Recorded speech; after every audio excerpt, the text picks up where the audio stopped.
C'est assez particulier.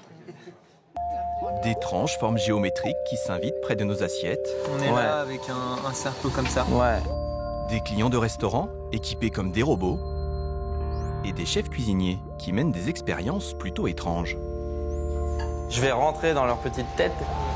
Bienvenue dans une expérimentation gastronomique du futur, le neurokiff. Mais qu'est-ce que c'est à votre avis? Neurokiff. Ça me fait penser à l'euro, moi, la monnaie avec un N devant, donc il y a peut-être un jeu de mots. Pas vraiment.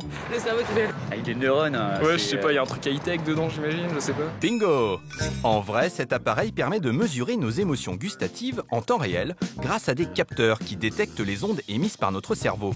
Plus le cercle s'agrandit, plus notre plaisir à déguster un aliment est important.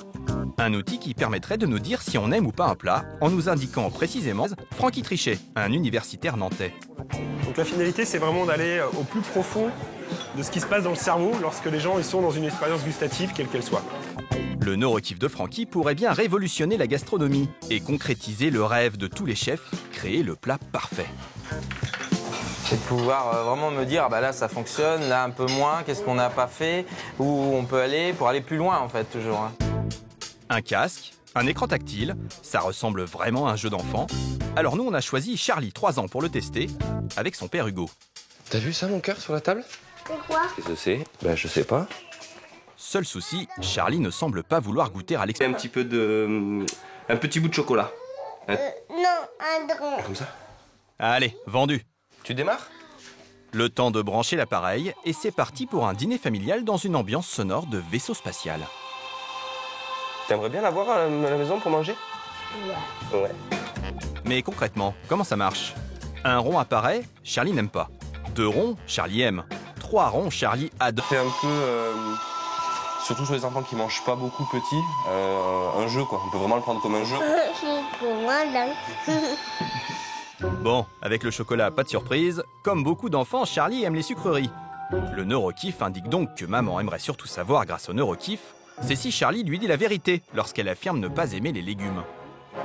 Si nous, elle nous a toujours dit que les courgettes, par exemple, elle n'aimait pas et ça a toujours été le drame, c'est intéressant d'avoir ça à la maison aussi pour savoir si effectivement elle nous dit la vérité ou pas. Le neurokiff pourrait ainsi servir de détecteur de mensonges pour tous les parents.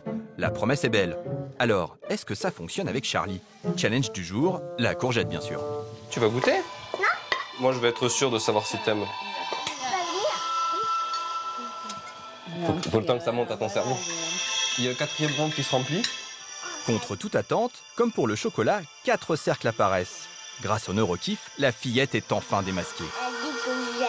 Ah bah oui, elle dit que t'aimes. Charlie adore les courgettes, une révélation. Comme ça, si on avait tout ça, quand on dirait mange, c'est bon, bah, tu pourrais vérifier. Charlie continuera ainsi à manger des courgettes régulièrement. Un vrai succès. Le neurokiff, une sacrée aubaine donc pour tous les parents. Seul souci, et pas des moindres, il est facturé 1 500 €. À ce prix-là, on se demande bien qui pourra se l'offrir. Mais pour un chef étoilé, c'est un investissement qui peut rapporter gros. Éric Guérin est à la tête d'un restaurant gastronomique près de Nantes. Ce chef, particulièrement créatif, est l'un des tout premiers fans de l'appareil. C'est très kiffant. Il lui permet de vérifier si les nouveautés de sa carte plaisent vraiment aux clients. Aujourd'hui, c'est ce dessert en forme de cactus qui va être évalué. L'idée, c'était de travailler sur l'aspect du cactus et on va voir ce que ça donne avec le neurokiff. Effectivement, c'est un aspect visuel qui font oh, c'est génial, quelle bonne idée, c'est drôle, machin. Et puis que dès que la cuillère est passée, on s'aperçoit que ça redescend en intensité, ben c'est loupé, quoi. Alors, visuellement, qu'est-ce que ça donne?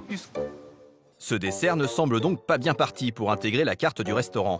Il est temps de passer à la dégustation. Je trouve ça super bon.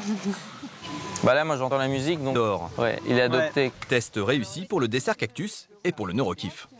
Explorer un nouveau fromage, particulièrement fort, de la fourme d'Ambert. Donc ce qu'on va essayer de faire, c'est de camoufler pour qu'elle pense que c'est un dessert. Le cerveau de Charlie va-t-il se laisser berner par ce trompe-l'œil? Courage Charlie, il n'appartient plus qu'à toi de goûter ce plat. Francky, le créateur du neurokiff, s'est même déplacé en personne pour te soutenir. Alors, c'est quoi?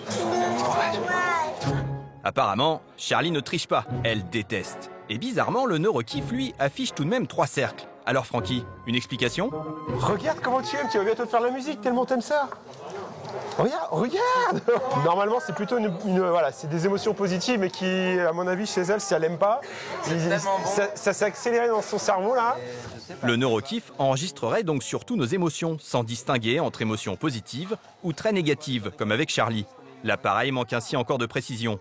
Mais son créateur travaille déjà en secret sur une version plus élaborée, qui cette fois, c'est promis, permettra de savoir à coup sûr si on aime ou pas un plat. Le chef Guérin, c'est Un enregistrement de la fréquence cardiaque d'Eric. des capteurs cardiaques, mais aussi un bracelet qui mesure le taux de sudation, et enfin une caméra thermique. Est-ce que cela n'irait pas un peu trop loin?